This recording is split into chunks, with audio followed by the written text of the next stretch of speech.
Okay, good evening, everyone. Thank you for attending. Tonight is our regularly scheduled Board of Selectmen's meeting tonight, Thursday, December 5th, 2019. I ask that we please all stand for the Pledge of Allegiance.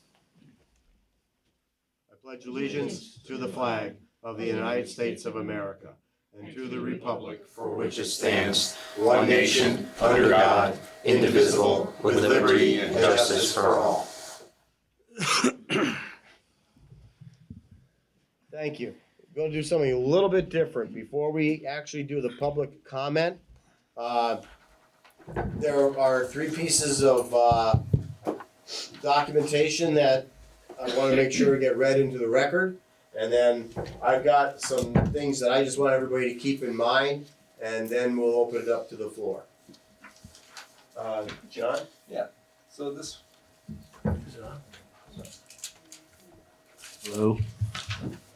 It's on. Okay, great. I have to use these things. Okay, this is from Heather Pettit, I think. Is that right? Lynn. This is from Lynn. Okay, Lynn Pearson, the superintendent of schools. And it is entitled The Assessment of Drinking Water at Gilead Hill School Update. The Board of Education's efforts to assess the drinking water quality at Gilead Hill School, GHS, began in September 2019 with a unanimous decision to proactively engage an experienced environmental consultant, TRC, of Windsor, Connecticut, to provide an independent and methodical review of all GHS available data, along with supplemental sampling expected to result in recommendations regarding ongoing monitoring and mitigation of the potential for lead exposure from drinking water. First phase of this project was to review the available existing data with respect to lead and copper drinking water sampling and to conduct a site visit at Gilead Hill School. This phase has been completed, and based on the consultant's review of the sampling data provided, the school district's extent, frequency, and results of testing was found to be in compliance with the requirements of the current Environmental Protection Agency, EPA, lead and copper rule, LCR. The data indicated that all reported lead and copper levels are below the respective EPA LCR action levels, 0.015 parts per million lead and 1.3 parts per million copper, and no further action is legally required. Drinking water sampling occurred on a triennial basis, 2011, 2014, and 2017, from 5 randomly selected indoor taps representative of the 4 distinct construction wings of the school. All samples indicated lead and copper levels below the EPA LCR action levels. Water samples were also collected on a triennial basis, 2012, 2015, and 2018, at the entry point of the system, reported to be at the tap in the well house between the pressurized tank and the service line leading into the school building. Data from these samples indicated no detectable levels of lead, less than 0.001 parts per million. The second phase of this project involves a supplemental sampling event informed by the EPA's 3 T's for reducing lead in drinking water in schools and child care facilities, revised manual October 2018, to further evaluate the potential for lead and copper exposure in drinking water. This supplemental sampling will constitute an industry best practice to best ensure the protection of the health and safety of the school's students and staff going forward. We anticipate the sampling to occur during the second week of December. Based on the results, the consultants will provide the Board of Education with a review of all the data and implications resulting in action plans to mitigate the potential for exposure, incorporate best management to ensure continued compliance with the EPA LCR, and to further protect the health and safety of the students and staff at Gilead Hill School. Throughout this process, the district continues conversations with officials from the Connecticut Department of Public Health, Drinking Water Section, and has initiated a flushing of all GHS classrooms per DPH recommended practices. The Board of Education's top priority continues to be the safety of all students and staff at our schools. And this is dated December 4th, 2019. Thank you.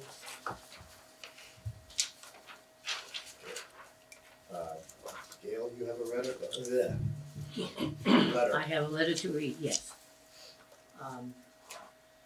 Julie asked that this be read at the meeting tonight. Hello, Board of Selectmen. I regret not being present at this meeting, but appreciate you listening to my message and thank the board for this opportunity to express some very grave concerns I have. I have a 6-year-old son in first grade at Gilead Hill School who has been drinking from the water fountains that I now have been informed contain lead. I understand we knew about the small amounts of lead in the water for years now, and because the water hasn't been tested recently, we are unsure what the lead levels are now. I am going to restate the health effect of lead that was given to me by the school system here so my position remains clear to you. This is a quote. Lead can cause serious health problems if too much enters your body from drinking water or other sources. It can cause damage to the brain and kidneys and can interfere with the production of red blood cells that carry oxygen to all parts of your body. The greatest risk of lead exposure is to infants, young children, and pregnant women. Scientists have linked the effects of lead on the brain and lowered IQ in children. Adults with kidney problems and high blood pressure can be affected by low levels of lead more than healthy adults. Lead is stored in the bones and it can be released later in life. During pregnancy, the child receives lead from the mother's bones, which may affect brain development. End of quote. After reading the side effects of lead and knowing my child and all of the young children ranging from ages 4 to 8 years old, preschool to second grade, at Gilead Hill School have been ingesting small amounts or large amounts of lead on a daily basis caused me to become gravely concerned. My concerns are these. The school system was made aware of the low levels of lead in the water, ranging from 3 years ago up to 10 years ago, and proper testing was not followed up or conducted. 2, parents were not made aware that these levels were detected in the water, allowing years of exposure to these very small children. 3, parents were not given the opportunity to act or decide how to plan accordingly by providing bottled water to our children, if necessary, to protect them from harm. Therefore, our one innate responsibility that all parents have was taken away from us, which to have the right as parents to protect our children. In order to right these past wrongs, the parents of Gilead Hill and myself are willing to forgive the school system for not informing us of the lead and acting on it by testing for it properly if, parenthesis, the proper steps to rectify this are taken now. And this is from Julie McMahon. That is a There's a second. Whoops. I can get off there. Okay. So now, 4. These steps include 1, shutting off the water fountains immediately so that no more little children are exposed to the lead-contained water, no matter in what small or large amounts are detected. This protects the little children and the pregnant moms who use the fountains to drink from during extracurricular activities in the school, and the moms using the water fountains to make baby formula. 2, send out a letter immediately via email to all parents at GHS, informing them that there may be a lead problem at the school, so that the parents can choose to give their child bottled water for school each day. 3, that proper testing and flushing of the water system be conducted on a regular basis, and the parents are informed every step of the way. 4, that the water may not be used for cooking and bottled water be provided to the children and kitchen staff to cook with. I had the privilege of meeting some members of the board last night and found them to be just as passionate about resolving the issue as I am. You have my respect, and I have full confidence that this issue will be taken care of promptly. The only way this situation will escalate and turn ugly is if the superintendent, the Board of Education, and the present company do not act now to fix this. By acting now, I mean inform the parents right away, shut off any drinking water to these very little children, and then begin your flushing and testing. Thank you for your attention on this matter. Eric and Julie Van Osten.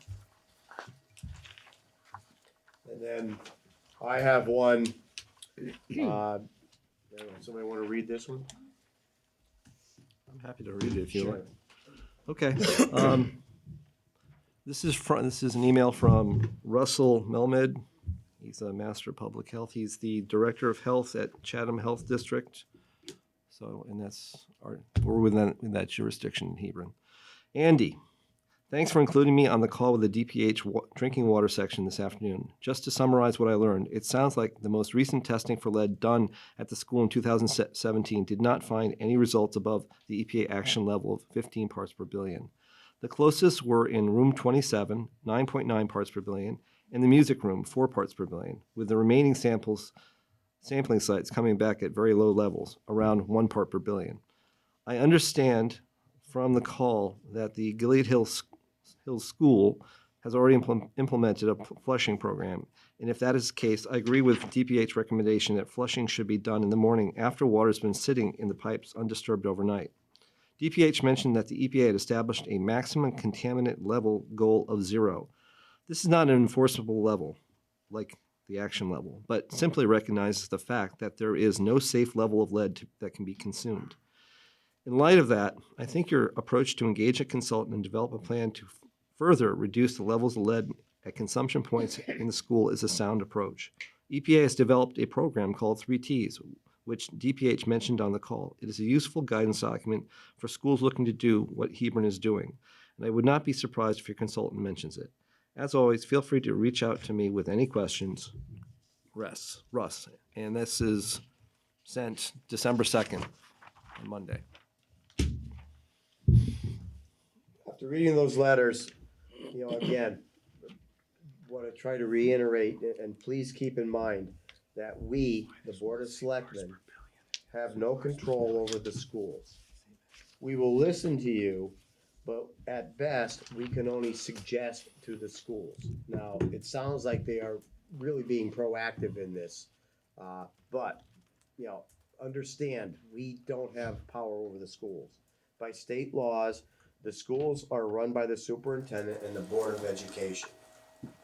The new Board of Education has not even had their first board meeting to discuss this water issue. So again, I'm asking that people please give them a chance to get their feet wet, quote unquote, to get into this stuff. I really don't want to disrespect these other boards either. I really feel that, they need to have a chance to prove themselves one way or the other. The current lead levels are well below the state mandated action levels, 15 parts per billion. From what I have read, the kitchen came in at 0. But I did not have that document with me tonight. So the food or the water that they're using to cook with is already at 0. So that's why, and I think John could attest, I think the flushing is probably a very sound approach to what's going on. The superintendent is actively working to create even lower levels, even though the levels are acceptable to the Department of Public Health. And I really feel that she should be commended for taking those actions to try to lower the levels even lower. To me, that's a positive thing. We would be more than happy to work with the Board of Ed, but they need to ask us in. We cannot force ourselves onto them. I just don't think that would be proper. So, opening it up to the floor. Please state name and address, and we ask that the comments be limited to 3 minutes or less. I'm Nicole Collins. I'm at 349 West Main Street, and this is my family. My children are lucky enough not to have ever gone to Gilead Hill and will not drink water from Hebron Ave, although there was that one that was left open that we were notified today was actually open in the gymnasium that people were drinking out of at Hebron. We got a notification in our emails. And I also want to say pressure seems to be what made that decision, not just a decision. So this data has been going on for a long period of time, and until you start going through the minutes of the Board of Selectmen and Board of Ed meetings, you don't see that it doesn't start until pressure starts going on. And I think the families and the parents have started putting that pressure on this week to bring the things that Dr. Collins has been saying to light. So I'd like to read my own letter out loud here. I attended the Board of Ed meeting on October 10th, which is actually the date that they voted on that, which is inaccurate in Heather's letter that you read earlier today. I watched a man named Dr. John Collins present information about lead levels at Gilead Hill School and why he was concerned. A conversation ensued about how he would receive the data and the links that he had gone through to get the information through the Freedom of Information Act request, and tireless hours of the staff to get it. It appeared to me very contentious and a bit of wasted time. Issue 1, why should the Board of Selectmen have to request this kind of information from the Board of Education? Our boards should claim that they are working together and do not have the pertinent information to do that. This does not harbor trust in me or systematic checks and balances of our government. In that same discussion about lead at Gilead Hill School, Heather Pettit said, and I quote, "We do quarterly testing. Obviously, it all goes to the Department of Public Health. It's always been lower than the threshold, so we haven't had any red flags from them." That is on the Hebron Board of Ed website, 10/10/19. I said to myself, great, they're on top of this issue. Then, of course, I looked into it. That is not recorded in the minutes, and the statement is also untrue, or at least misleading, because it was in a discussion of lead, and they are not testing for lead quarterly. Testing is only occurring every 3 years, as was stated in the letter we just had. Later in that meeting, the Board of Ed went into executive session with an attorney to discuss the matters. At that time, as later expressed in the letter written by Heather on 10/17, the Board of Ed decided to contract with the attorney and selected an environmental consultant. The date is inaccurate in the letter that you read earlier today.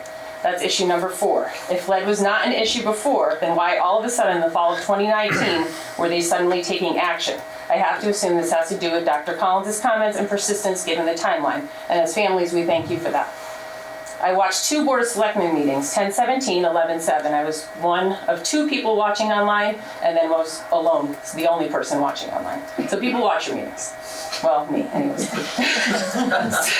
Some notable statements in there. Dr. Collins, I don't know, butcher your name, Lecter, and Dan Larson all said no lead is good lead multiple times. Dan Larson stated clearly that the Board of Education should be taking care of this, but wanted to work collectively. He also stated that he was upset at having such a hard time getting the data. Dr. Collins stated parents should have the right to know what's in their kids' drinking water. Brian O'Connell stated there's obviously a problem here, and that there is a potential threat that is real to the kids in our community. Andy Tierney suggested a suggestive letter to the Board of Education to work beyond state standards to improve the approach. I also looked at the data myself. It doesn't take a chemist to see that 60% of samples in 2011, 80% of samples in 2014, and 60% of samples in 2017 detected lead, some of them quite high. This is not good. Issue number 5, there's lead in the water. Issue number 6, parents and community members were not told. Requests for transparency and stopgaps via email, questions at the Board of Ed meeting, emails to Heather Pettit and Dr. Lynn Pearson, Facebook discussions at the lead remediation committee have yet turned up no more transparency. We have not seen those letters yet that we agreed to last night. Nothing's come out to parents as we discussed yesterday. Some additional observations. Dr. Collins has had far more experience in this area than any of I have. He has stated that he has a PhD in environmental chemistry, correct, hopefully, is a selectman and a community member. Frequently, I've heard people shut him down and tell him either it is not his forum to be a part of the conversation or that he is not allowed to talk as an individual. If this man chooses to sign up for the town Zumba classes provided at Gilead Hill through the Parks and Rec, then the water available to him as a community member has lead in it. This is not just about students, this is about our community and all of its members. Therefore, this is a concern of both boards. Issue number 7, no one should be silenced. Issue number 8, both boards need to be actively addressing this. My requests, there's 5 of them. 1, send a letter to parents, as we requested yesterday, and community members out by the end of business tomorrow that states that there is lead detected in the water each year that's been tested at Gilead Hill School, encouraging parents and visitors to send their own water if they choose, and that all data will be shared within the month of December regarding up-to-date samples. There should not be one more date that families do not know that there is lead in that water. We know that at this time, no further action is legally required. We appreciate the additional sampling. We are grateful that things are being done at this point. However, as many have already stated, no lead is good lead, and measures of risk reduction need to be the focus of both boards. In Gilead specifically, providing alternate water sources for families that may not be able to provide their own water should be allowable, and turning off access to drinking and consumption sources until all reports are returned and deemed safe or the problem is fixed. We've not yet heard anything that the water is safe. We've heard that it's not illegal, but we have not heard that it's safe. Number 4, make data readily available to both boards at all times so that data requesting for the safety of our community is not an issue in the future.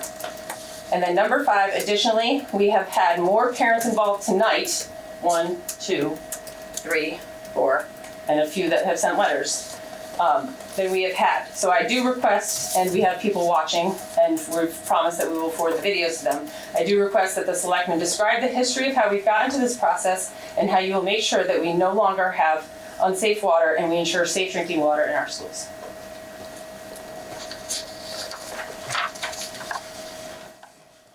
Next. Hi. Nicole Matthews, I'm at 60 Old Daniels Lane in Hampton, and my voice is better than last night, but not great still. So I can be brief because everything that I was going to say was in Julie's letter, and a lot of it Nikki also said as well. I have a child at Gilead, she's 5 years old. At no point have I been advised that there's any lead whatsoever in the water. If it weren't for the fact that Nikki had attended the Board of Ed meeting in October, I wouldn't have heard about it. After that, she told me, she forwarded me some information that she had gotten from John regarding his letter, I think either to the board that was read that night. And I wasn't even letting my daughter drink the water there anyway because I knew about Hebron L and kind of deduced that it could be a potential issue at Gilead because I didn't know how old each building was. Very briefly, John and I spoke at a Meet the Candidates event in August or September, and he had mentioned to me that if I get on the Board of Ed, I need to be transparent, and that was what he was pushing, you need to be transparent.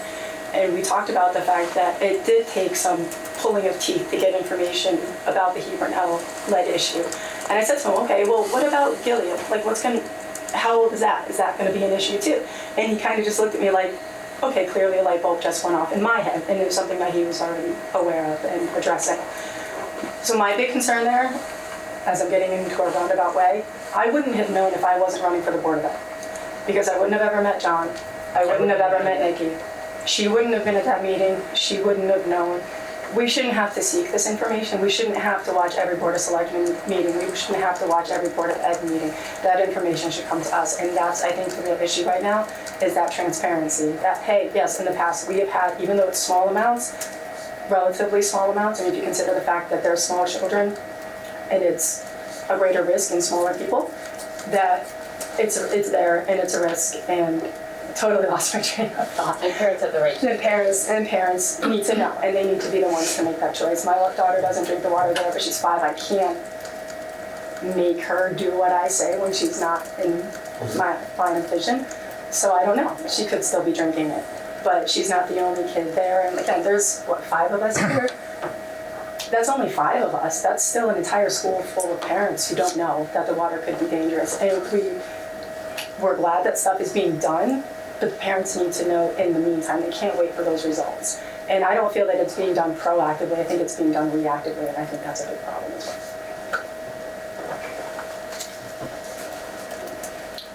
well. Okay.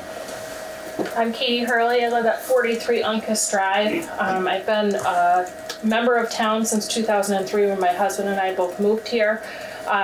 We are raising our 3 boys here. Our oldest son, Kian, is almost 8 years old. He's in 2nd grade at Gilead Hill. And our twins are 6, just turned 6, which is a very big milestone in our life. And they are both in 1st grade at Gilead. And we have both transplanted here to Connecticut. We both work at Hartford Hospital as registered nurses, and we give our all to patients and families every day. We have no family here in Connecticut at all. We've had a very hard time as a family. As our children were born, we lost all of our parents. The people that have supported our family are at our schools and our community. And my love, honestly, for this town and our community is beyond words. The way that I try to give back for all that I appreciate that we have received from the schools, the teachers, the families, the parents, people like you all that are here doing these things, is this year I took on the role as PTA president. I do my best to try to be involved in the schools. I've supported in the past, but as a working parent, and as any parent these days, the lives are so busy and we are so ingrained in going day to day. Quite frankly, I can't think of a parent that is not running on an exhaustion level. So we put trust into our leaders and our community and our schools to always do the right thing. Yes, we need to stop and question. I'm concerned that there is any lead in those pipes at the school. My kids have been going there. I started playgroup through AHM when Kian was 4 months old. I made formula in those rooms. I left a PTA meeting last night, and my girlfriend, who works full-time at a school in Manchester, who was there with her 2-year-old twins and her 7-year-old, and her twins went right to the water fountain and took a drink of water. And I said, stop. I said, don't have them drink the water. She was like, what are you talking about? It's just Hebron. I said, no. I said, I don't know all the details. I have not had time to read all the reports on all of this, but any lead is not okay. It's not okay with me. It's not okay for our kids, any of our kids. And I'm very concerned. I think it's very simple. Turn the water fountains off. The water fountains that are, 2 feet off the floor that 2-year-olds can walk up to and just drink from, just shut them off. Until we know 100% that there is 0 lead in that water, shut them off. Let parents know that there's a potential that there's lead there. I know I made formula bottles in that school from that water in there. So those are my thoughts. Whatever you all can do to just kind of help bring the community together is really important, and the work that you all do is very important. The work at the school is amazing. I have nothing but respect for everybody at our schools and the administration. But I am concerned about this issue, and I really hope that, action is taken safely, quickly, and effectively. Thank you. Anyone else?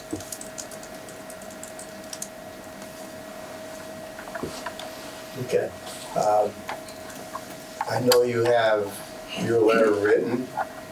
It would be nice to get a copy of that. I've also got the, all the events in town that you can all sign up for, Zoom classes and yoga, all occurring at Gilead Hill. It's a list for you. Multiple letters for you. I think there's copies for everybody. Okay. Oh, okay.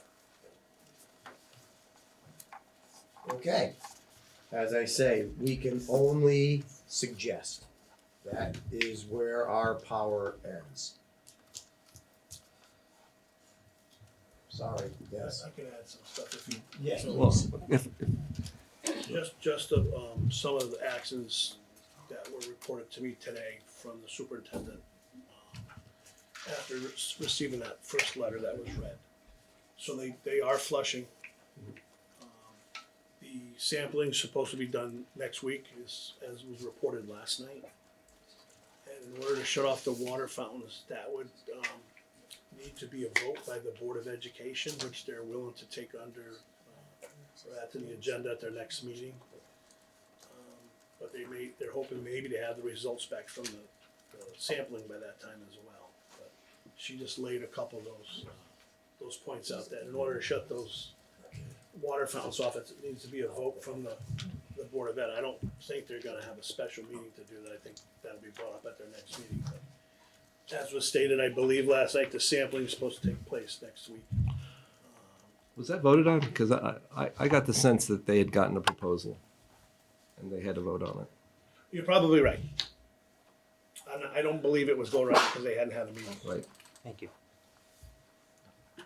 Just so we're clear, if we're still allowing lead to be in the water and no active action is notifying parents, then we will go to the social media, we will go to the news sources, we will go to the Channel 3, we will go to whoever we need to go to so that parents know, because 5 parents, no, not.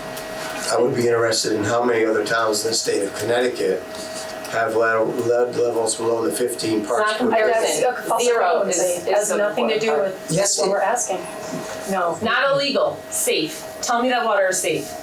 Raise your hand if you would drink that water and let your grandchildren drink that water. Yes, Mal, would you let your granddaughter drink that water? yes. Now, would you let your granddaughter drink that water? I think I answered, I said yes. That's not what you said to me on the phone. I said my granddaughter doesn't. Mr. Chairman? Because she Mr. drinks Chairman, water. can I be recognized? Yes. Okay, so this is a contentious issue. Obviously, I've been involved since February of last year. I want to thank the parents for participating. One of the initiatives of this board is We Are Hebron and getting people to participate in our democracy. And this is a great example of that. I don't think a lot would have been done without the parents, to tell you the truth. So I appreciate that. There's a lot of good stuff that's been done in Hebron. We are the first town in Connecticut to replace their pipes, which is amazing at Hebron. We're spending a lot of money, and I think it's going to be $900,000 minus 54%. The state's going to. I think it took a lot of initiative to do that. It took concern. We did that. Everybody should understand. We did that not in response necessarily to the LCR, because in the last sampling event, we did not exceed the lead copper rule, and we could have turned the water back on. And again, I think I give the superintendent a lot of kudos for going to the state and saying, keep the administrative order in place because we're going to replace the pipes. And I give this board a lot of credit for doing it immediately. Once those samples came back, they were all below 15 except for one was 290 parts per billion. And that actually is below, that is an acceptable thing for the LCR. If 10% of your samples are not above 15, then you pass. What we should understand, though, is that we did that, and then the building committee and the Board of Education and the Board of Selectmen got together to put together the proposal.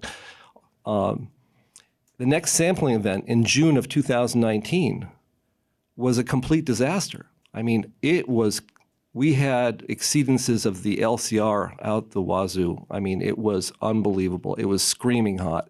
And that was with the orthophosphate still on. And so we saw deterioration over 9 months.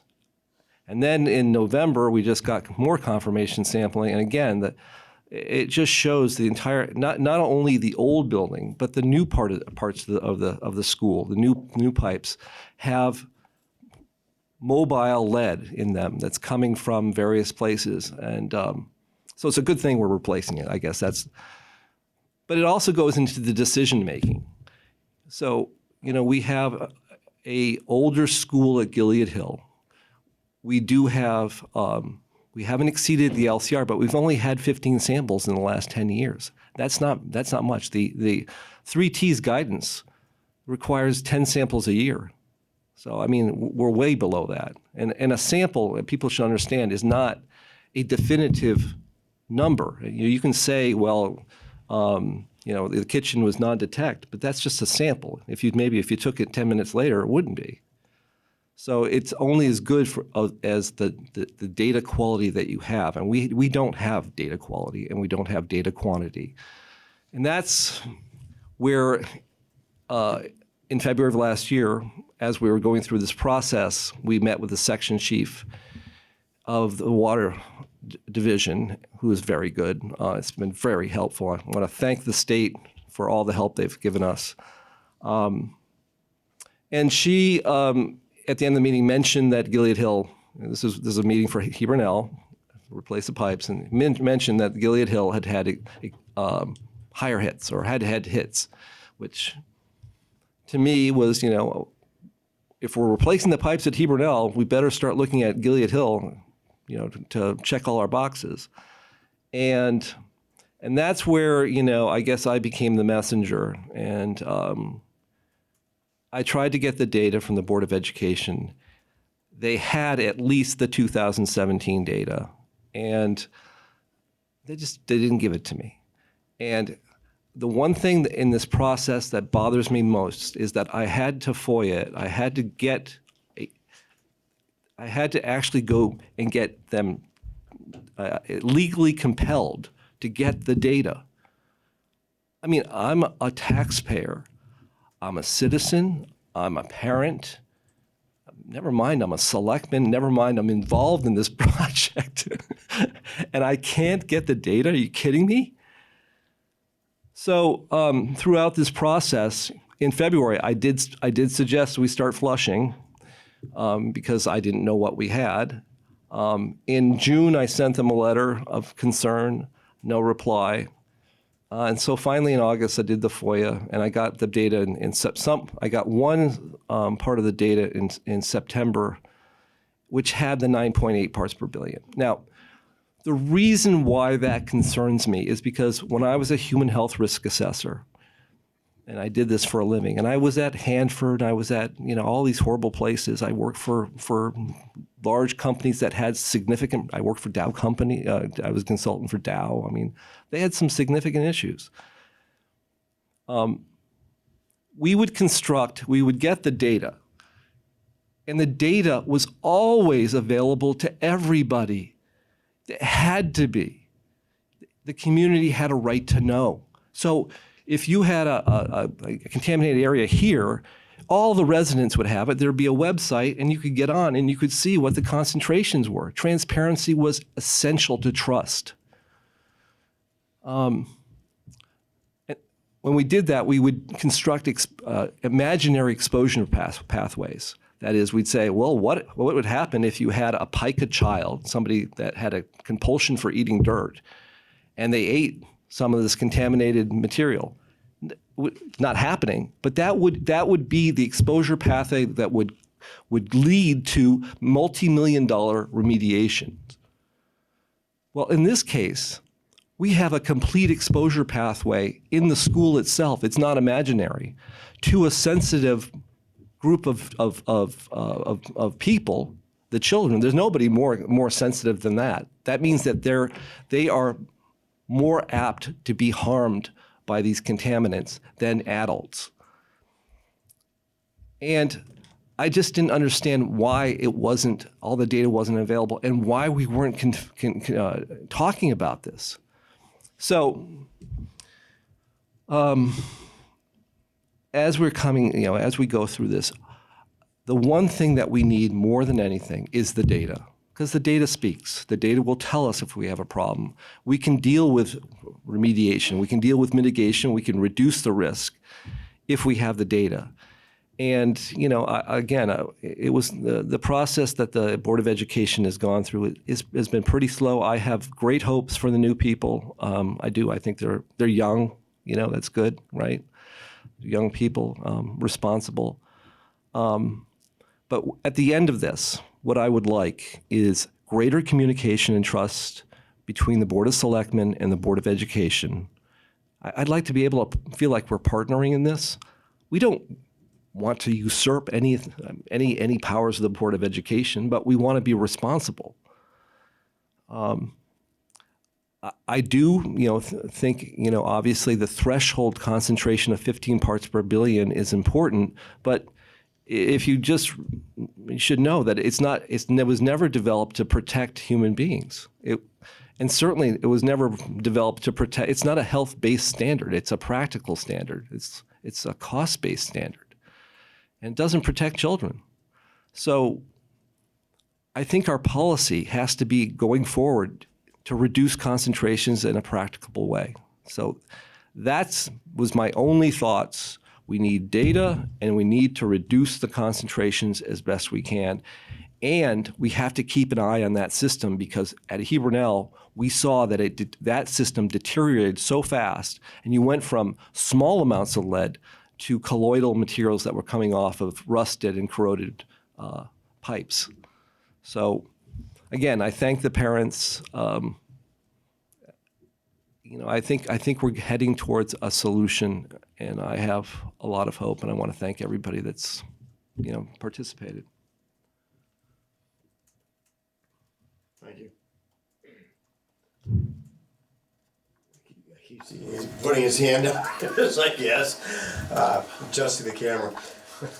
So your line statement then is you're just gonna wait to see what the Board of Ed does. That's it. We're not gonna compel them to tell the parents that there's lead in the water. We're just gonna wait until they do whatever they do next Thursday. That's what your line is. Wait. I think what I tried to speak, bear with me, is I got a correspondence from the superintendent today. John's probably right, I don't think they voted on, but I know they want to vote on to move forward with the sampling. But I do think that they're gonna honor your request to send out information to the parents. I didn't know that it didn't go out today, but I will reiterate that either tonight or tomorrow morning, that is one of the things you guys are pushing for. So we'll suggest, and I'll work with her on a daily basis to try to, get what you guys want. But I think where the confusion lies is I disagree with John. The 50 parts per billion is the standard set by the state that the school's been reactive to. And up until recently, they didn't think they had to do anything other than that because they felt that was the compliance level. 0% lead is a goal. It's not a standard or a regulation. I'm not saying that we shouldn't get there, but I don't think the Board of Education at the time thought that they were trying to or supposed to get to 0 lead. So I think now that John has brought it to the attention, we all agreed no lead is good lead. Now they're gonna work towards doing that. But I think prior to this, they didn't think they were doing anything wrong. I don't think they did anything wrong. They felt, as any other school district, when Mel was there, when we were on the phone with the Department of Health and we had the health director from Chatham Health in here, I asked them, I said, is there any other towns in the state of Connecticut doing anything to lower the threshold below the regulated limit? And they said, no, Hebron's the only one that's proactive.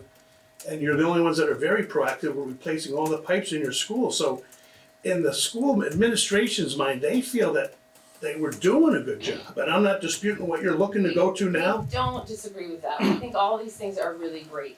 But 3 weeks it's been since we've asked for transparency, specifically parents asking for transparency. We've had to bring it to other levels and we've had to be louder and go to more meetings. 3 weeks of lead in water for families with little kids drinking water and not knowing. Every parent says, are you kidding me? There's lead in there, they're not telling me? It's taking the rights away from the parents, like it says in Julie's letter. And just waiting, us depending and hoping, putting our hope into the Board of Ed has not gotten us anywhere. They have not been transparent. 3 more weeks of people drinking water, and it doesn't stop at the schools. There was a water fountain on at Hebron Elementary School. Did the Gilead parents get that notification? Yeah. Did the community get that notification? Did the Parks and Rec get that notification? Yeah, that was brought to our attention, and as soon as it was, we acted on it. That was shut off and somehow it got turned back Right, on. notification, transparency, information. The people that are going to Gilead Hill School are not just students and teachers and PTA. It is that document that I gave you. There are 100 community events happening in that building. There were people piling in and out yesterday. How are we getting the information out to everyone so that we're keeping our community safe? That is actually our biggest ask. More than shutting the fountains off, more than getting anything to 0, our biggest ask is somebody needs to step in and make sure it's telling everyone that there is lead in the water. Not that it's under the enforceable levels, not that we're meeting the state criteria, that it is in the water. Because guess what? I live here, I moved here in January, there's no lead in my water. 0 lead in my water. 0. Safe house. Come over and drink my water. You can take it to school if you want to. But we're not, that is the problem. That's why we feel like we have to be so loud. That's why we feel like we have to take to Facebook and why we have to take to these meetings. We'll bring it to the Board of Ed again next week, is tell people, be honest, stop hiding, and stop waiting for people to have to pressure you to do it. Be open. We'll relay that information. So, I mean, And most parents think, when they hear something about lead, they're like, oh, Hebron L, but it's all fixed. They're fixing it. There's a plan in place. We're doing this. And then, like, just recently, in the last week or two, since I found out, I'm like, no, there's small, minimal amounts of lead potentially at Gilead. They're like, are you kidding? I'm like, no, I am not kidding. I'm talking about Gilead, where our babies are. These are little, teeny, tiny kids over there. And this is just very concerning. And it's old data on top of that. We're looking at data that's 2 years old. So that's the problem. yeah, I mean, like you said, with just 9 months, there was deterioration at Hebron L. who knows what we're looking at now, Gilead. I mean, that's all we're asking, we just want people to be informed. We know that the other stuff's gonna take time, but people need to know in the meantime. Again, Andy is our liaison to the superintendent of schools, and he will be talking to her tomorrow. Yep. I say that, he agrees with those concerns, and that's why I'd asked for your letter, so that we can verify that they get addressed one way or another. So we can't compel them. We don't have those powers, but we did send a letter saying they are the lead agency, the lead governmental agency in remedying this problem in the town. However, we have interests because we own the pipes in the building and because after school there's exposure. And so we want to be in the loop. We want to be informed.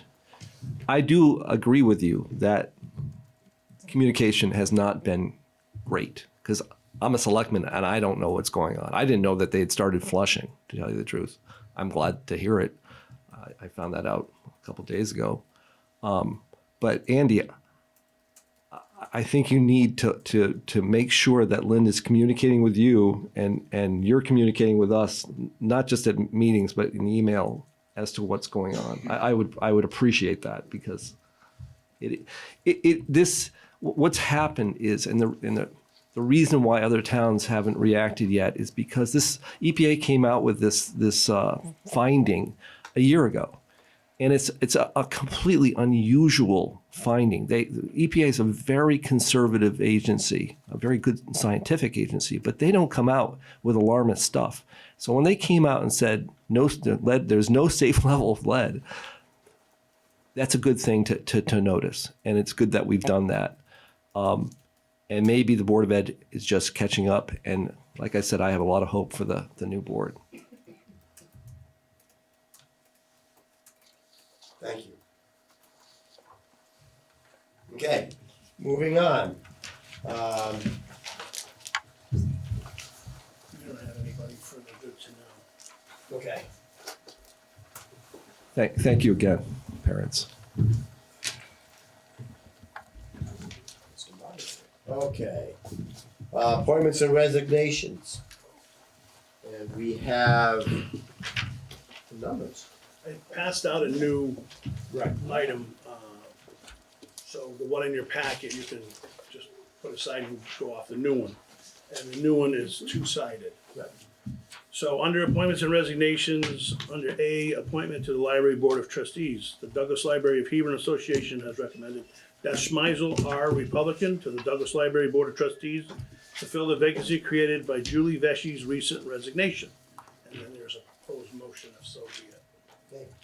And Beth is here this evening, so she can tell us a word or two about her before I read the motion. Sure. So good evening. My name is Beth Schmeisel. I live on Prentice Hill Road. My husband and I moved here in 1996. I have two children. My son is a senior at RAM and my daughter is a junior at RAM. I've been an avid library supporter since we moved here. I've been the president of the Douglas Library Association for the last 2 years. And I am committed to keeping the library relevant in this age of digital media, and would love the opportunity to join the board. Thank you, Beth. Move that the Hebron Board of Selectmen appoint Beth Schmeisel to the Douglas Library Board of Trustees for a term to run until December 2020. Okay, hearing the proposed motion, any further discussion? Hearing none, all in favor? Aye. Aye. Opposed? Abstentions? Congratulations. You have to get sworn in. You'll be getting the letter and then you just go up to Carla. Get sworn in. Great, thank you. Thank you. Thanks for coming, Beth. Okay. Thank you. Have a nice evening. Thank you. Okay, next on the agenda under item B, appointment of Commission on Aging. Jan Filad, unaffiliated, has expressed interest in moving from an alternative member to a regular member on the Commission of Aging. Below is a proposed motion.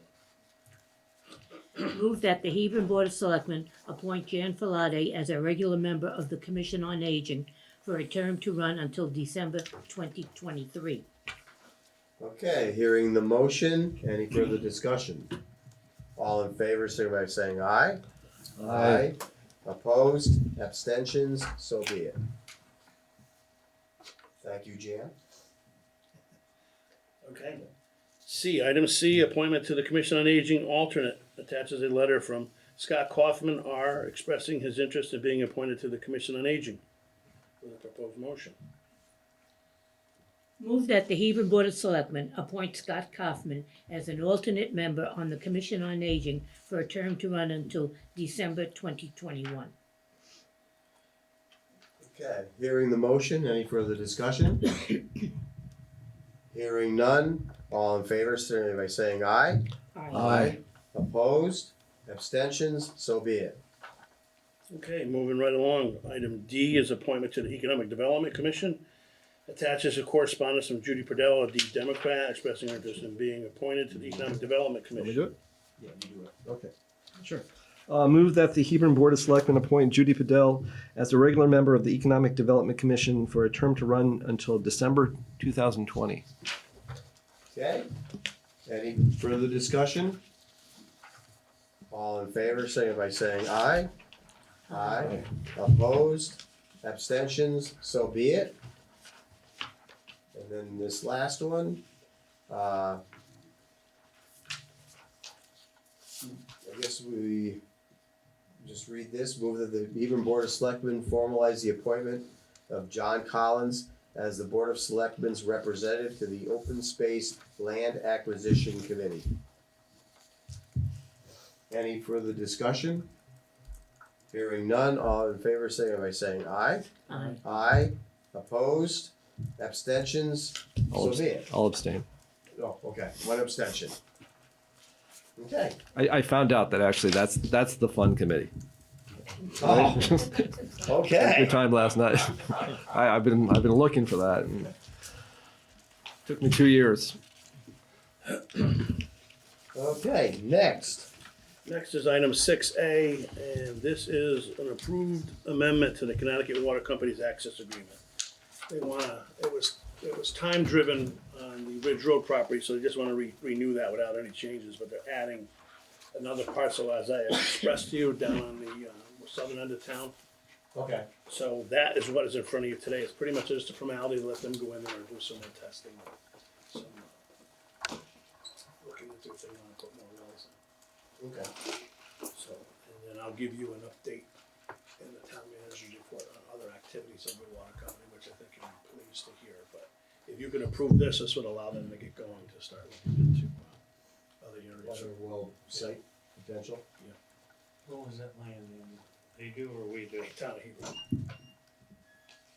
Yeah, all this land that they're talking about, right, I believe is all town of Hebron. Yes. This is Ridge Road, down there.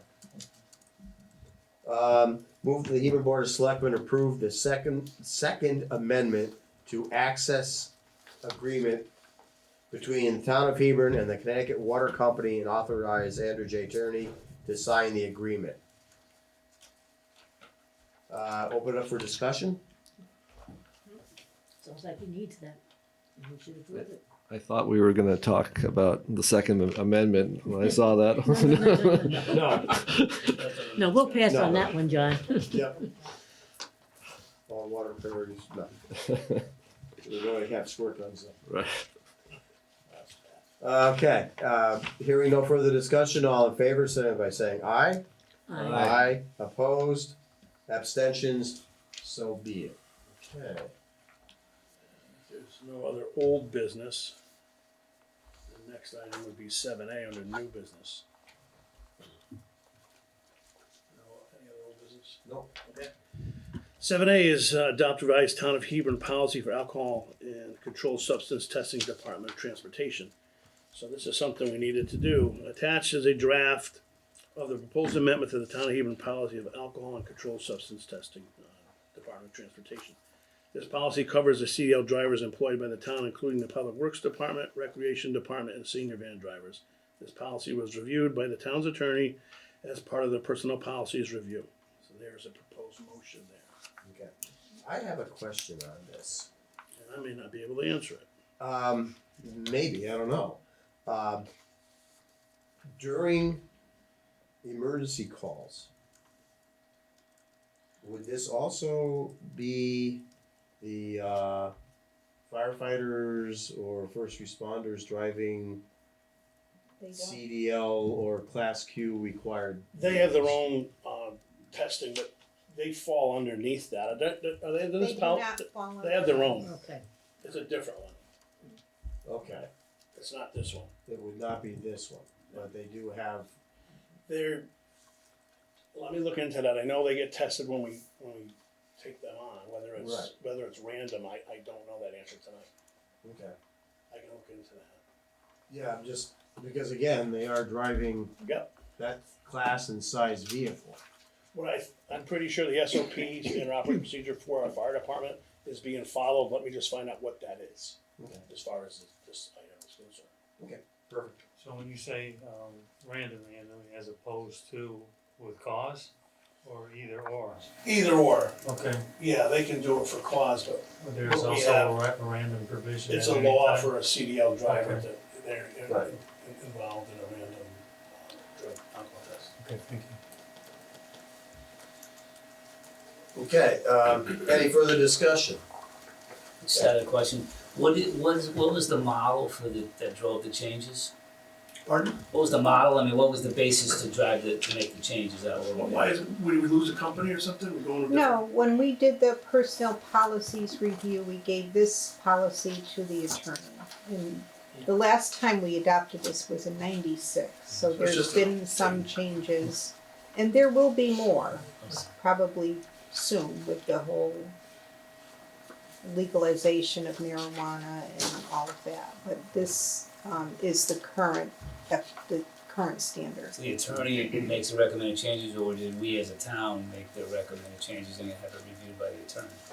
The attorney made the changes, yes. But that was based on the state's changing of their requirements? Federal. The This federal, is federal. okay, Yeah. so, So we could, as a town, make other changes if we so choose, whoever that's. It's pretty much a standard that we Okay. follow, but we can make changes and submit them to the town attorney to make sure it doesn't alter it, but. There's certain things we could change and others that we would Okay. not be able to Make change. it stricter.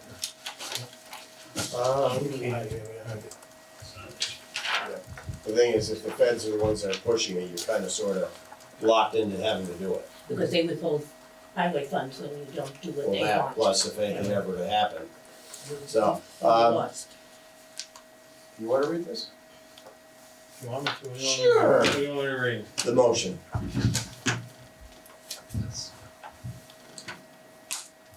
Move that the Hebron Board of Selectmen approve the amended Town of Hebron policy for alcohol and controlled substance testing. Department of Transportation as presented. Okay, hearing the motion, any further discussion? Hearing none, all in favor, signify by saying aye. Opposed, abstentions, so be it. Okay. All right. That's just the documentation. Without further ado, I have an addition to hand out to this next item on the agenda. We have Mel Lecter in the audience here tonight, waiting patiently for this item. 7B is award the contract for Hebron Elementary School contaminated water piping replacement. The bids were received for the Hebron Elementary School contaminated water piping replacement project on November 20th, 2019, attaches a summary of the bids. The building committee will be making a recommendation which will be presented at the meeting. With that, I believe that would be you, right, Matt? That would be me. In your packet, I have a cover letter and also have the three bid proposals. It's not the complete proposal, it's the bid sheet. The rest of the proposal is specifications, requirements, insurance, all that type of thing. But I'll just read my letter quickly. After months of research, preparation, and planning with the assistance of Silver Petroselli and Associates, the Hebron Elementary School Building Committee met last night to discuss proposals to replace the entire water distribution system at Hebron Elementary School. The process of receiving proposals was conducted under the directions defined in the Connecticut General Statutes as they apply to the public bidding process. So this was everything that you would expect, sealed bids, open publicly, all additions to the original specifications were published to to both our website and to the DAS website as required by the law. So everybody had the same information all through. We received proposals from Central Mechanical from Cromwell, Connecticut, Saracen General Contractors from North Windham, Connecticut, and from Nutmeg Companies from Norwich, Connecticut. Nutmeg Companies is the same company as Nutmeg Mechanical. That may be more familiar to people in the room. They've changed their name, and I asked that this be looked into. They changed their name because they're trying to broaden the services they provide, not because they had lawsuits or anything against them. Whenever a company changes their name, that's a potential. So we have determined that's not the case. After review of all three proposals and input from our design professionals, the HES Building Committee voted unanimously to recommend to the Board of Selectmen the selection of Nutmeg Companies of Norwich to be the designated contractor to complete the piping replacement project at Hebron Elementary School. The project will carry a substantial completion date of August 15th.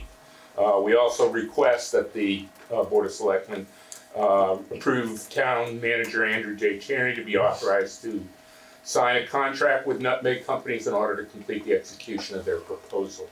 Bottom line, they were the low bid.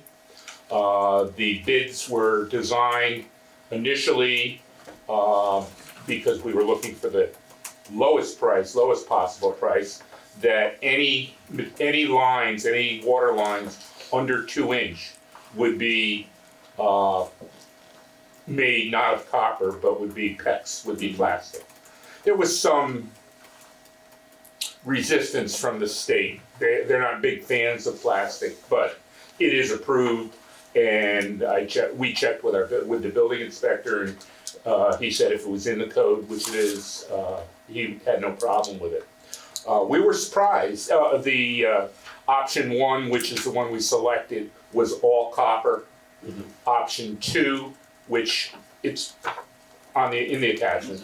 Option 2 would be to take the mains that were 2 inches and under, anything in the ceilings that ran long distances and was under 2 inches in diameter, instead of that being plastic, that would be copper. John was a big advisory person to us in terms of using the plastic, and we did go out and get an opinion on using plastic. If we were going to use it, it's a new material and it's unknown, and that was truly the concern that I understood, and John, feel free to add. That was a concern of Lori Matthew, who is the individual who is the head of the drinking water section. Again, she said, you can use it, but who knows what's going to come up 20 years from now. That was essentially what she said. We were surprised that the cost differential between all copper and plastic, wherever we could use it, was as small as it was. To go to copper mains, it was going to be approximately $901,000. For an additional $6,000, we could go to total copper, which is the long-standing, long-used material in plumbing systems.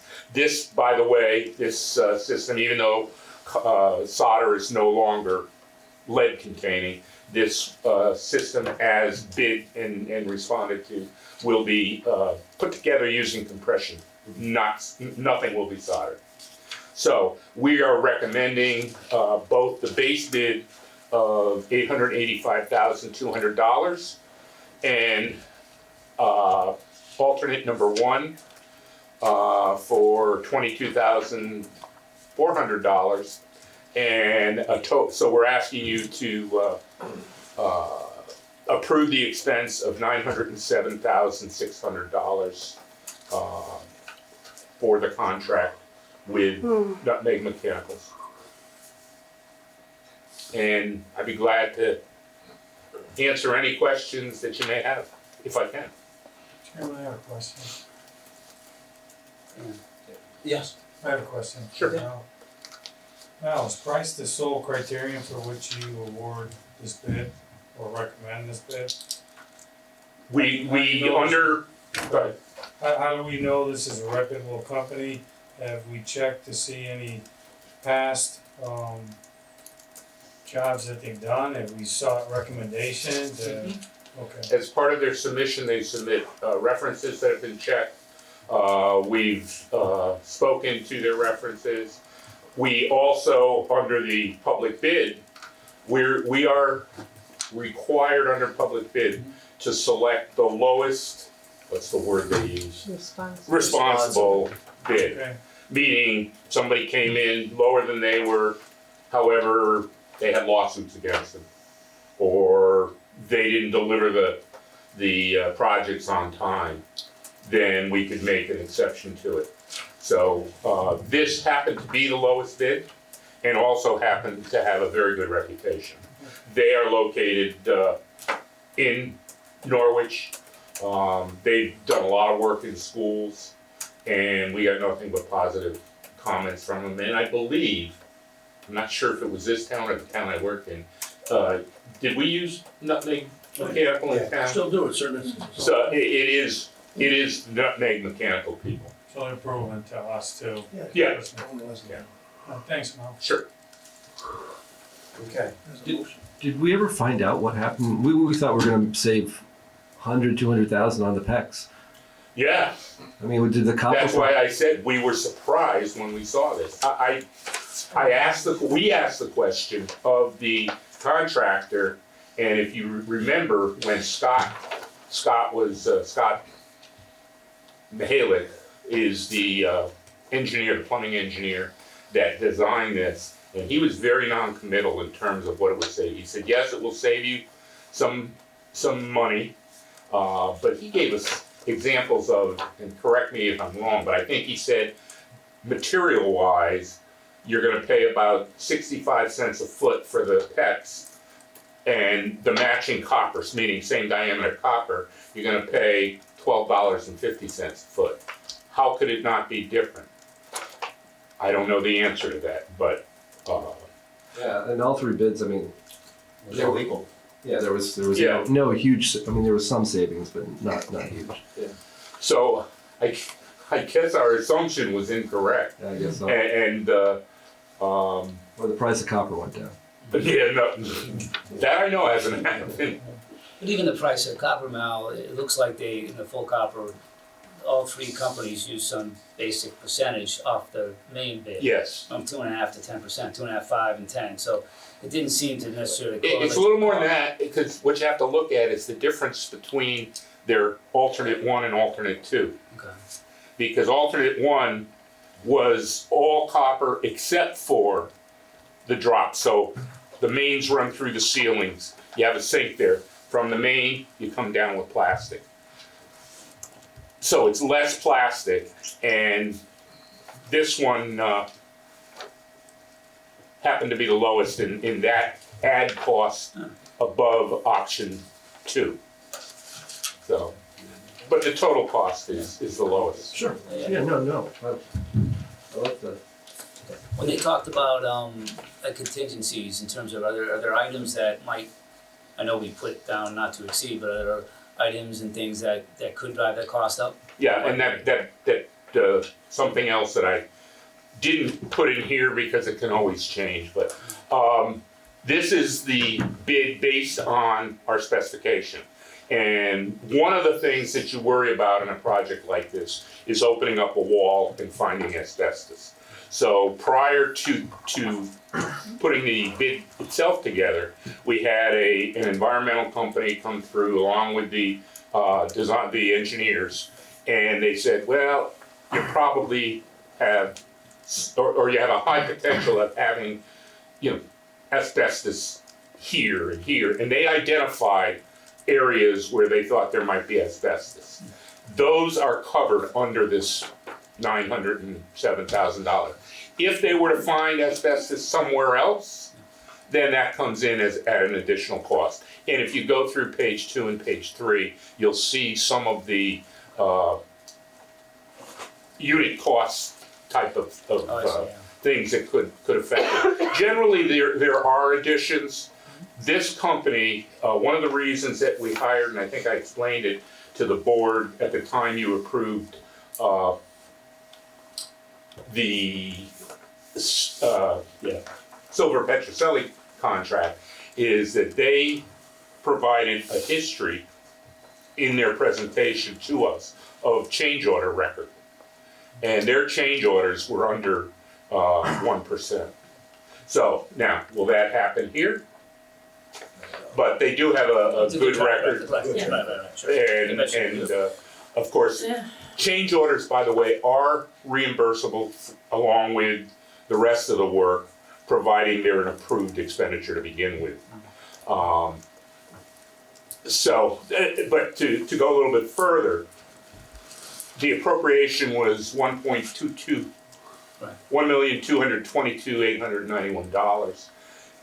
Taking this, which obviously is the largest piece, along with the soft costs of the engineering, all the costs, the environmentals that we've contracted for, still leaves us over $100,000 under that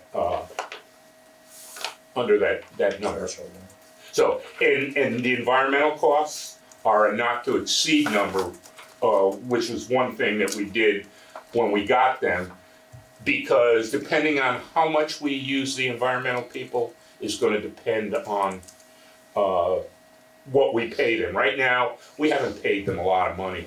If they don't find any asbestos or any hazardous materials, that's the majority of what the extra money was. If the contractor found asbestos in the walls that wasn't identified and we would have to pay extra for, then we would have to have a design plan, believe it or not, to remove asbestos. They have to provide testing of the air. They have to get a permit from the state. So if we don't end up there, we're not going to spend that money. So that, knock on wood, would be the worst case. We'll come in with $120,000 to $140,000 under bid. I mean, I wouldn't go to the bank with that, because until we actually get into the construction, we don't know. Right. But sure. Peter, you want to read it? Yeah. Just so they're going to be starting like at Christmas, right? That's the plan. Yes. Okay. Yeah. As long as we can get the contract, and by the way, the contract has already been reviewed by the attorney, and the terms of this proposal was you accept the contract as is. We're not making any changes to it. Now, does that mean that there will be absolutely none? No, they may read the contract and say, oh, we can't do this. And it can go back and forth. If a change is required, it will go back to the attorney before Andy signs it, obviously. But we don't anticipate, and they don't anticipate, that their comment at our meeting last night was, we work with AIA documents all the time, and we've never refused to sign. So I feel pretty good that we'll be okay. Peter, hurry up and start reading. Sorry.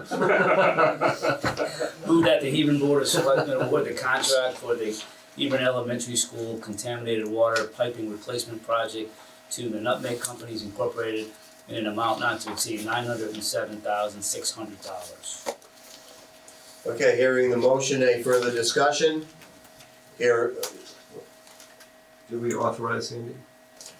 Yeah, did you read from the, I passed out a new one. Oh, Oh, Yeah, you gotta read. okay. You gotta read just the went with the Andy's chair. I'm one. sorry. that's all right. No, it's in here. Okay. All right, check that. He's got it now. Oh, okay. I'm sorry, I will. Oh. I was filling in all the blanks. There you go. That happens not infrequently here, so don't. Sometimes too much paper. Okay, move that the Hebron Board of Selectmen award the contract for the Hebron Elementary School contaminated water piping replacement project to Nutmeg Companies Incorporated of Norwich, Connecticut, in an amount not to exceed $907,600, in parentheses, base bid $885,200, plus alternative number 1, fully copper water distribution system, $22,400, close parentheses, and authorize Andrew J. Tierney, town manager, to sign any necessary contract documents. That's the important part. Okay. Andy in there. Okay, any further discussion? Hearing none, all in favor, signify by saying aye. Aye. Opposed, abstentions, so be it. Thank you, Peter. Thank you. Good job. And thank you, Nice job, Mel. Mel and the entire committee. And John too. Yep, all the players that put all this together. Very well done. Tremendous amount of work. Okay, Okay, next would be the agenda for the December 19th meeting. If you have anything, please get it to us. If you have any suggestions for even a business spotlight, or if there's anything you'd like to add now, let us know. one of the things that I'm gonna be bringing it up under the laser reports. I don't know if you wanna try to contact AHM around the holidays with so many people with depression and issues. Maybe a great time to bring them in to talk about some of the programs they offer. Yeah, that's a great idea. The only reason I'm even hesitating is I just talked to her today, and I think she's planning on going to the RAM board right around this date. So let me check with her if it doesn't. She has 2 things already. This would be the 3rd thing. Yeah, Good, we'll keep her busy. I think it's a great idea, but she might be booked on this date. Okay. So I'll see what works for her. Yeah. I mean, AHL, I'm sorry. Yeah. Or if they have other people they can. Well, I know she's the one that's doing it. She's gonna do it. She wants to do it for the RAM board, so I would assume she'd be the one that would do it for us as well. Okay. Okay.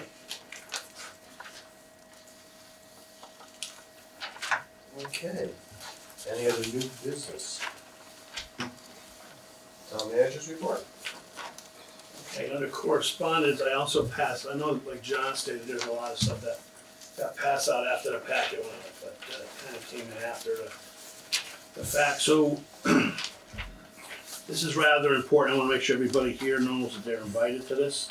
You're cordially invited by Eagle Scout Thomas Richardson Atwood Jr., Boy Scout Troop 28, Hebron, Connecticut, to celebrate the rededication of the monument dedicated to the brave Ram High School alumni who valiantly laid down their lives in the service for their community's armed forces, and to honor the life and sacrifice of PFC James Batson, who was killed in action during his service in the Vietnam conflict. The dedication will be held on Saturday, December 7th, 2019 at the Ram High School at 85 Wall Street, Hebron, at 10:30 a.m. If in the event of any climate weather, the dedication will be held Saturday, December 14th, 2019. Information will be provided on the Ram High School website. So it says your attendance is greatly appreciated. We look forward to seeing you then. No RSVP is required. So, just for a quick update, Sloan's here. That was Mr. Batson, when he was younger, had noticed this piece of granite. It was in Jacob Yopp's yard, and then made a comment before he went off to the war that, boy, wouldn't that rock make a great monument for somebody. And I'm not sure if it was Frank Cilio or Jim Cilio, but somebody remembered him making that statement. Fortunately, Mr. Batson was the only Hebron resident that did not come back from Vietnam. So when that happened, that conversation was brought back up. Jacob Yacht donated that piece of granite for just that, and they made it a monument for James Batson. They moved it probably 98 from the Ram campus over to Veterans Memorial Park. I thought that was a more fitting location for it.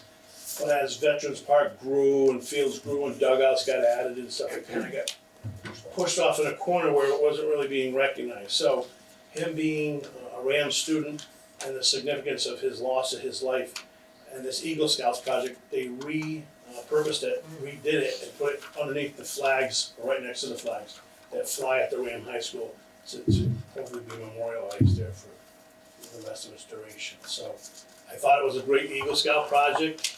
There was a lot of entities involved, Public Works, veterans, the school, and then we even had to bring in a funeral person that specialized in moving foundations and stuff. So it worked out very well, and it's in place, and I think this is a special event, so if you can at all make that, I think it'll be good. Good, thank you. So, Is that Jacob Yacht on Hope Valley? yes, Yes, down yeah, there. hopefully Sloan mentioned it. Okay, so I went to the CCM convention, that was very informative, a lot of it was about town officials and not getting into social media conversations. That is a big topic throughout the state. It's a huge thing. Do not recommend carrying on a dialogue. It's okay for factual information or make a statement, but lawyers, our lawyers, their lawyers are presenting. Was this before last weekend or after last weekend? I had taken a class before, so I already knew. Boy, it got reiterated yesterday. I didn't mention anything. I swear I didn't. I learned. So I've been working with the Chatham Health District. They are now looking for a new chief sanitarian. Supposedly the chief sanitarian there is going to retire. So they're going to put an ad out for that. I've been working with both superintendents regarding budget processes and also with AHM with their pact. So I think we've gotten some good work done, but there's more to do. So that'll be ongoing. I continue to work with the superintendents on many issues, including water on a daily basis now. We're gonna start the second round of interviews for the SRO. We had a first good round, but with the holidays, it kind of put a little bit of a gap in between the two. So we'll start that up again. As I stated, and John Collins, I think he's gonna kiss me when I read this one, but Probably not. I think he will. The Connecticut Water Company has finished their plan well in advance. Come here. Yeah.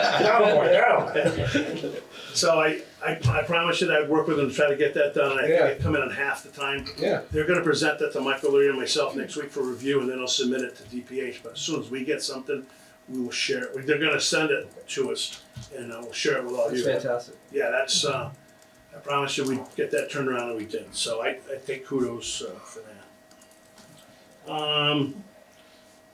The town was notified by its insurance carrier's attorney that we are off the hook for that tree lawsuit up on East Street. Ruled in our favor, so it's an unfortunate situation, so I really don't wanna go into it, but the town was not liable on that, so that's good news for us. That was a lot of work, a lot of information, a lot of depositions, but at the end of the day, we prevailed. I read you about the Eagle Scout project. So we're gonna be starting our CIP. The requests for all the department heads have been turned in, so we'll start compiling that data, putting it together, and go through that with the department heads, and then it'll be turned over to the board of selectmen. So you know what that starts off, budget season.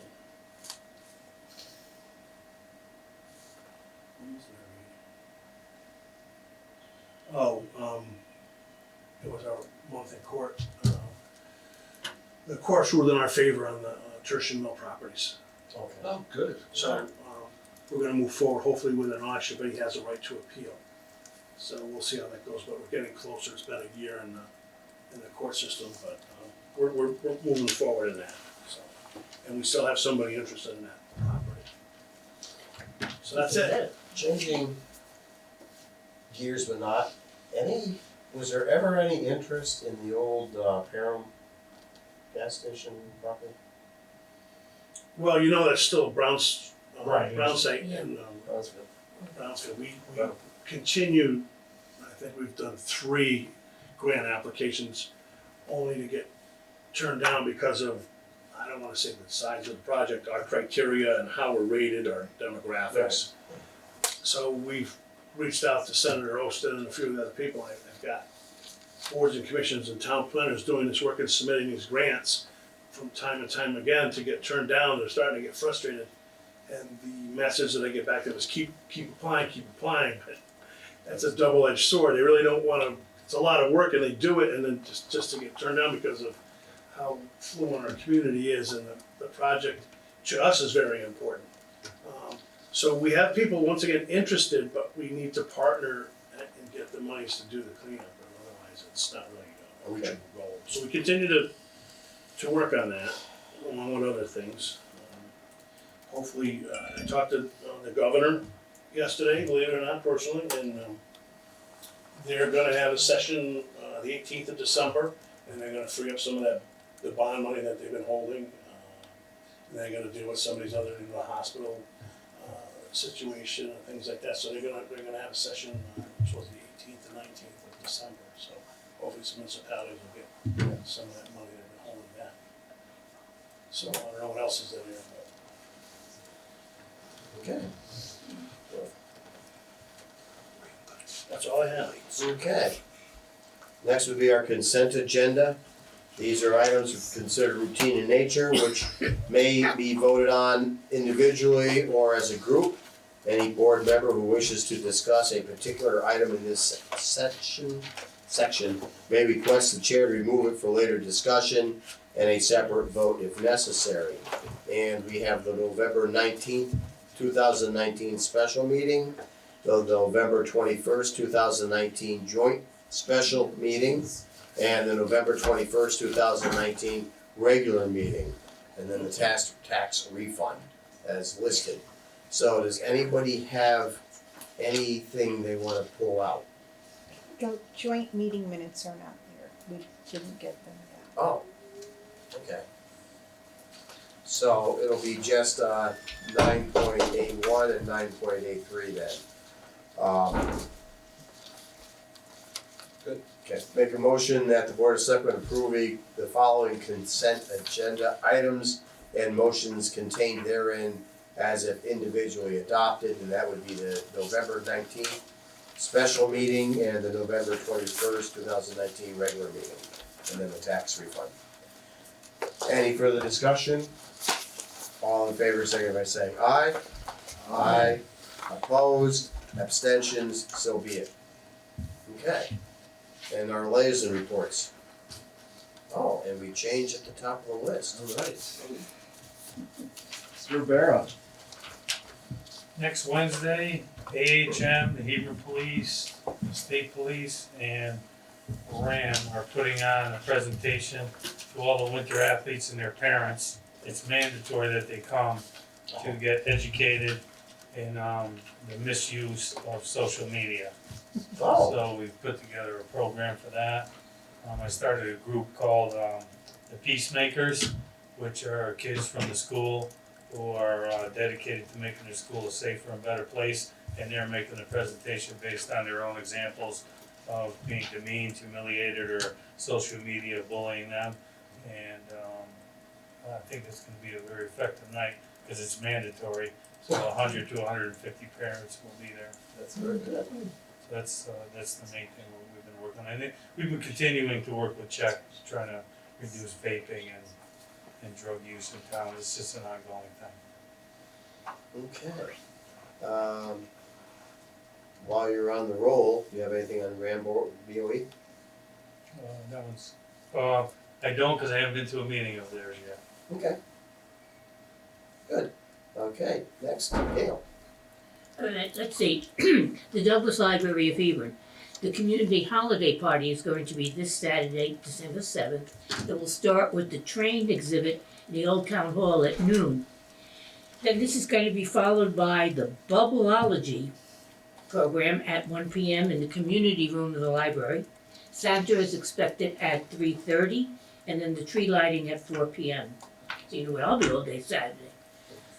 Hebron Board of Ed, there's not a meeting until next week, but interviews have occurred for the full-time school resource officer, and the second interviews for the school superintendent have been completed. Commission on Aging, there wasn't another meeting, but thought it was important to mention that on Wednesday, December 18th, the Connecticut Department of Banking will be coming to offer financial fraud bingo. This is a fun way to learn about scams and fraud and how to deal with them. Sounds good, we should go. Yeah. Okay, next, Peter.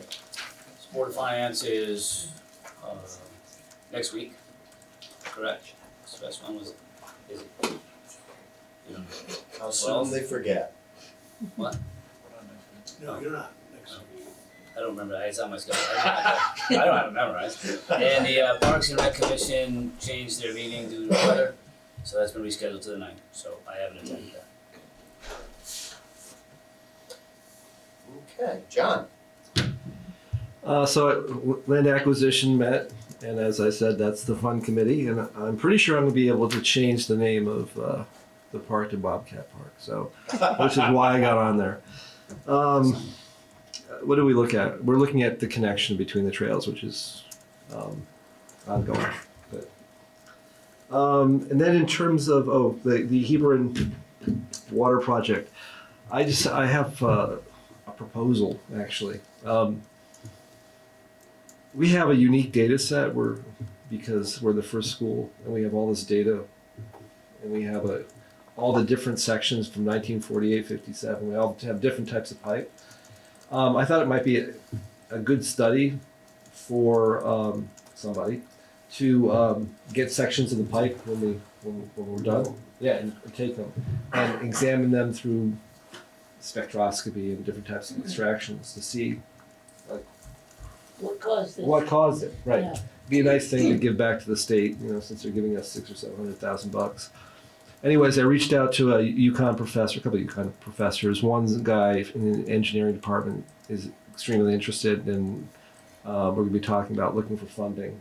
So I talked to the building committee to see if there's any issues, and I don't think there is any issues. So It would be interesting. Yeah. And again, Hebron seems to be the front runner, it sounds like, in the state. Again, on another topic, and Yep. it would, Not good. well, you know what? I would be interested in knowing how many other school districts are out there. There are 7 right now that are being closely watched by the Department of Health. Yeah, and how many are not closely watched, but I mean. Oh, yeah, Yeah, so who knows that? I don't think we are unique in this by a long shot. We're just the first. We're just the first, and we're addressing it, I feel, very professionally and very, proactively. And the Yeah. state has been of great assistance, I'm from the state, I'm here to help. Well, in this case, that was true. Yeah. Yeah, they were very, very helpful and supportive. So, I mean, any school district that has a school that's older than 2000. which is virtually, I would guess, Majority of them. 69 towns. It should be looking at it carefully. Yeah. And they will be, I think. That's all I got. Thank you. Okay, that leaves me for last. Me. What? You still have me. Well, I have Andy, but Andy's always there. You ready? You wanna go or you want me to go? Go ahead. So we have some good news. We met with bond council today regarding the WPCA. And as everyone knows, the referendum money was passed. So we're gonna start moving forward with that. We have a soft agenda. WPCA needs to meet and figure out to go out to bid right away. And if they do so, we will start that process in January. So originally, they were gonna cancel their meeting for next week. So we reached out to Clara to see if they can pull that together, because right out of the gate, that will push the calendar back. We want to get going as soon as possible. So hopefully WPCA will meet and they will vote to put that out to bid and put those documents together, and we can get that moving to stay within the schedule. So we should start hopefully in early spring with the first phase if that all goes together. But was a good meeting today on that.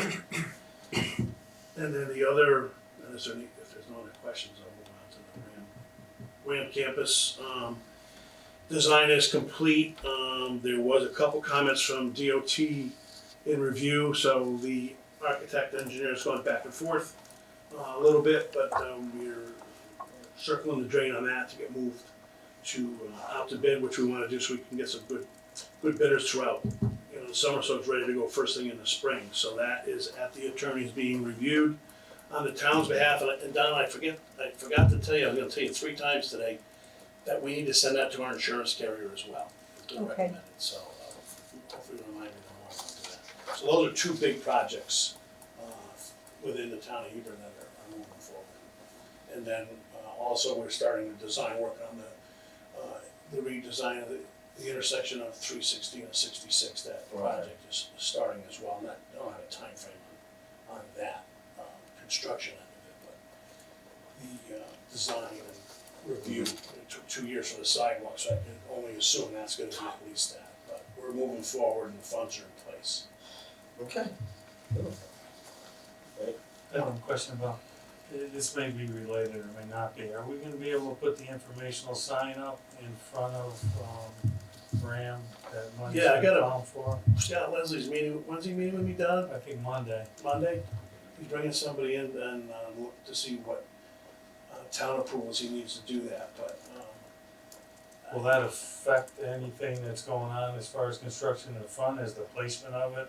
Or does the state need to approve that too? No, that's Or been- just us? that's been decided. And Okay, it's not where the area they proposed it is not within the state's right away. okay, So it will be any sightline issue, so you should be all set. okay. And as long as it meets the town's planning and zoning regulations, or if they have to modify them, that'll be part of the process, I think. Scott Leslie's coming to see me. Thanks, Ken. Okay. Anything new on the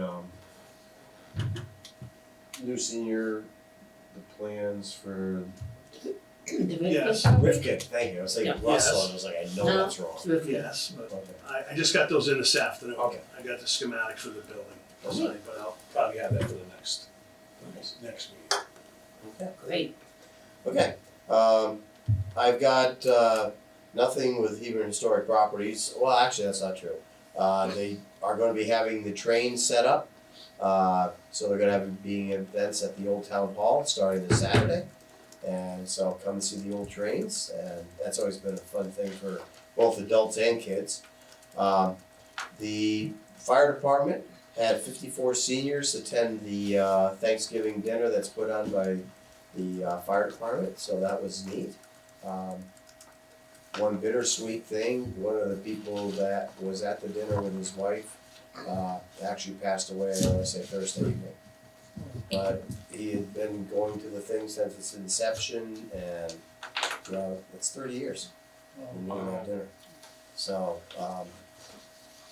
it was great to see him and sad to see the loss. But 54 seniors literally came in as people and left as larger than people. So it's a great time. It's a great time. It's a great group of people. Again, social media. For those who get on social media, Santa's running around the fire truck. And so if you go on the fire department website, you can see where he's going to be and when. So he's cruising around town, around the side streets. So that's always a great time for the kids. I went to AHM, and I don't know if you wanted to bring it up, Peter, or whatever. Go ahead. Well, I you was there could as well. work with me. Yeah, sure. I heard you went there. Yeah, it was good. Yeah. It was good. What they've actually done is they've expanded, and Mel was there too. They've expanded the different areas that they cover. They also now will work with individuals up to the age of 26, as well as families in crisis, families in need. So it's even more of a resource for the communities, both youth and families. And that's why I'd like to have them come in here so I can do an actual outline of all the different programs and services that they offer, especially this time of the year around the holidays where there are so many people that, have emotional issues and depression and whatever. AHM is a resource that could help you, or help your family, or help somebody you love that may be having issues. So they're there, use them. That's why they're there. They're funded by the schools, by the town, and they're there to help virtually all the people who may be having problems during the holiday seasons, as well as throughout the rest of the year. So that was a great informational meeting. Met the new director, really nice lady. So it's very positive, so. And I'm hoping that we're gonna be able to set a link between the town website and their website if we don't have something We do. already. Okay, there is already? Okay, I thought you did, yeah. And I think that's it from my end. Okay. So someone has to take a motion for Oh, adjournment. I'd love to do that. I move that we adjourn, and it is 9:11. All in favor? Aye, okay, thank you. Good job.